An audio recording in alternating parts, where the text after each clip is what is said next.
Hi, I'm James Hunter, and this is My Two Cents YouTube channel where I talk about a variety of wellness topics from mental health to physical fitness and so on, and just topics of interest. Today, I want to talk about longevity, and more specifically, I want to talk about quantitative longevity versus qualitative longevity.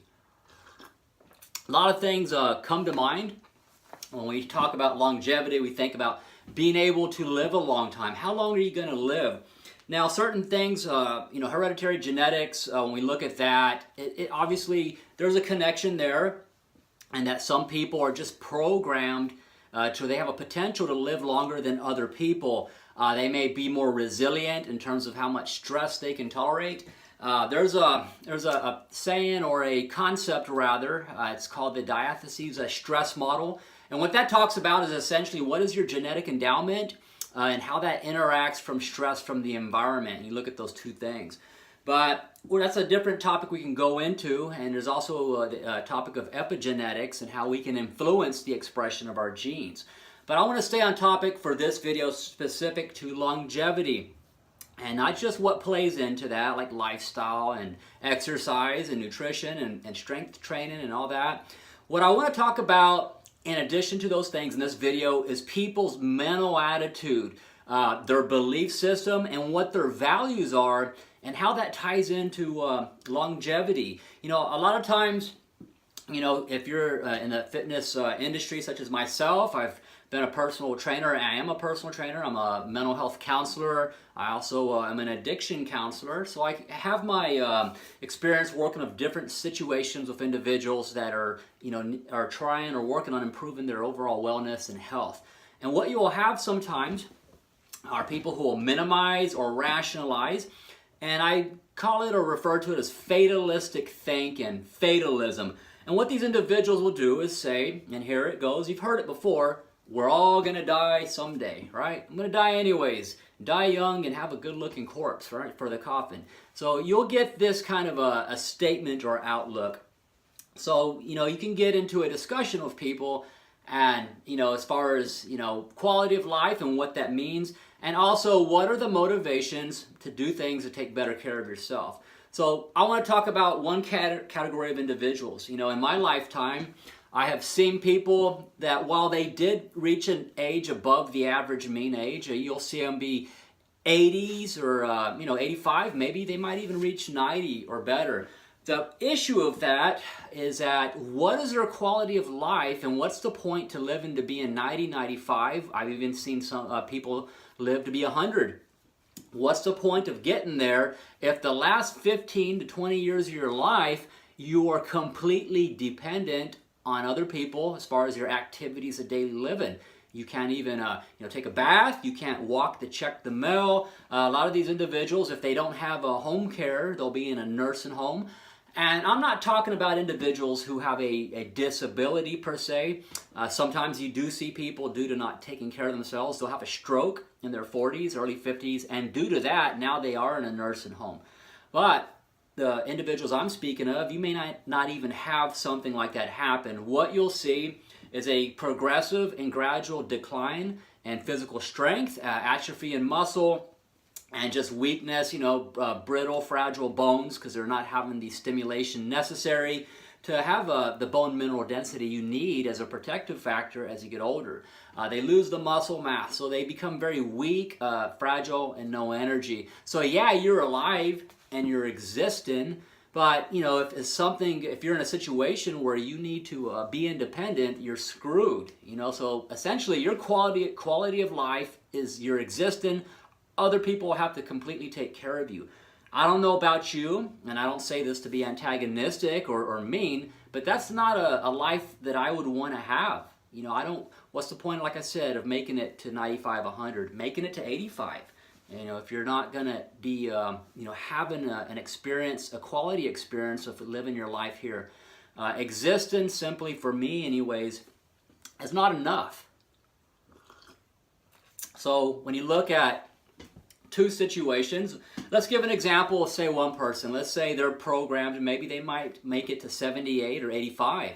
And this individual established a foundation in their life when they were young, strength training, exercise. And let's say as they, kind of got in their 30s, they kind of had a sense of their mortality, that they're not going to live forever. And they started changing the way they eat, eating healthier, having more caution in terms of what they approach and what they put in their body. So this type of individual has a foundation. They make some lifestyle changes. And due to that, they're able to maintain a lot of strength, and physiologically, they're, quantitatively, yeah, they might be 55, 65, but they really have the energy and fitness of someone a lot younger.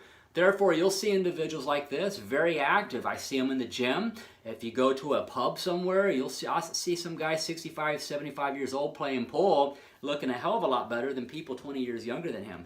The beach and so on. So I see individuals like this out there really having a fruitful quality of life. So an individual like this, let's say they make it to 82, 83, 84, somewhere in that area, and then they finally pass on or expire just based on their situation. Nobody lives forever, and we get that. So this person, they make it to like I said, 82, 84, and somewhere in that area. So qualitatively, they did very good. They had a good life.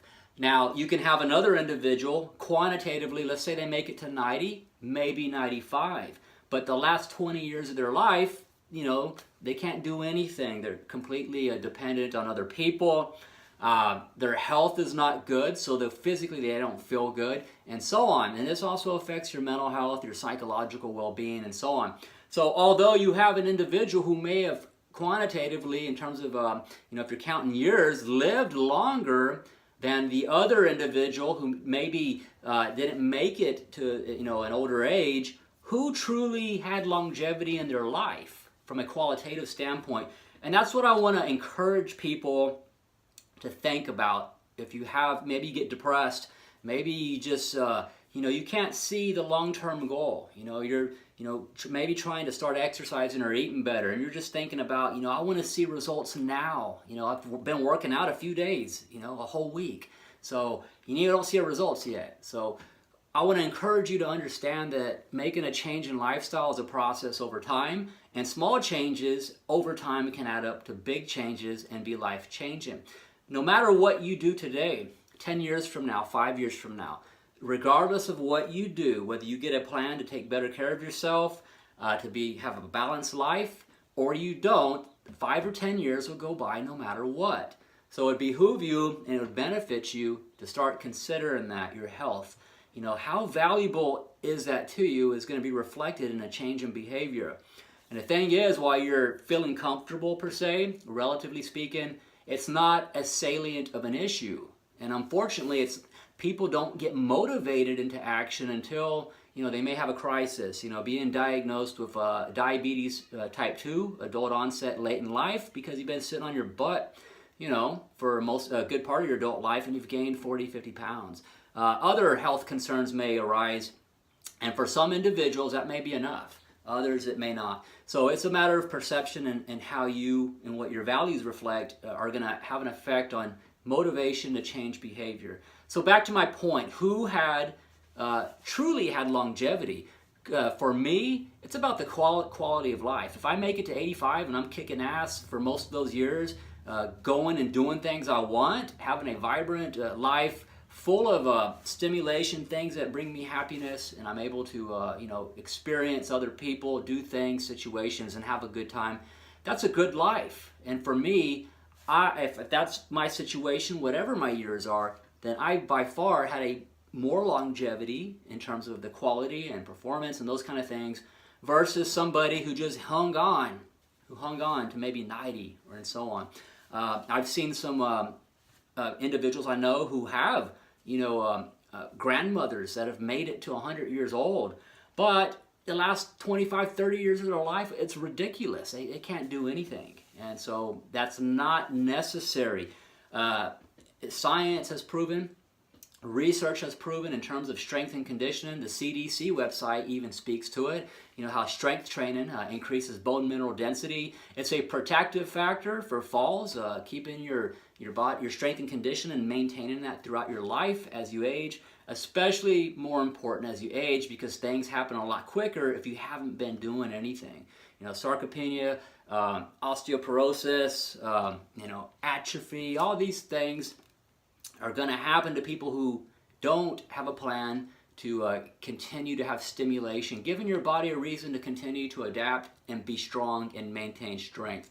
So those are my thoughts. There's a lot more that can be said about longevity. I'm a 48-year-old guy, and I've been lifting weights and doing strength training and exercising for 35 years. When I was 12 going on 13, I had the Joe Weider dumbbells and weight sets, and I would see the bodybuilding magazines. I would see movies, the people that were like, for me as a kid, they were my heroes. I got inspired. So as a skinny kid, I wanted to play sports, and I recognized very quickly that the benefits of strength training, and that was a motivating factor as a kid and a teenager growing up. But my values adapted, or rather became more flexible, as I included a lot of other reasons to continue to exercise throughout my life, recognizing mortality, aging, and just how things can be influenced as you get older if you don't maintain things. So I'm very thankful that I developed and maintained those values to keep doing what I've been doing. I'm reaping the rewards now as I get older. When I see people in my cohort or my demographic age area declining rapidly, and it's sad, because that doesn't have to happen. It doesn't have to happen. So perhaps for a lot of people, it's not information, it's not lack of education. You can give information and teach people all day long. At the end of the day, it's a reflection of what you value and what's important to you. So I hope this gets you to think about your life as you get older. For those of you who may be watching this, you might be in your late 30s, just getting into your 40s. Don't wait till you're almost 60 and overweight and realize, you might need to start doing something. Get a plan now. If you don't know how to work out, exercise, get a qualified, competent personal trainer. Seek out help and learn. Become invested in yourself. If it's important to you, you will become educated, and you'll be competent in how to exercise and take care of yourself. So until I make another video, like this video if you feel it is gets you to think about in a positive way about your own situation. Subscribe to my channel. I appreciate it. I will be making videos on a week-to-week basis. My background over the last 20 years has been both in mental health and addiction counseling. I'm a licensed counselor, and also personal training, fitness industry. My education and training and certifications are in that area, in addition to the license I have as a counselor. So my approach and how I pick subjects to talk about will be, influenced by my background, obviously. And just in general, some discussions or topics rather may come up that I may feel are relevant to either people's physical well-being or psychological well-being. Until I make another video next week, you have a good weekend. I'm in South Texas, and we have bipolar weather right now. It's kind of in the 50s, and then back to the 70s, almost 80s, and today's kind of like low 50s. So anyways, as soon as we get some warm weather, I'll be going outside more, maybe shoot some videos outside. Take care.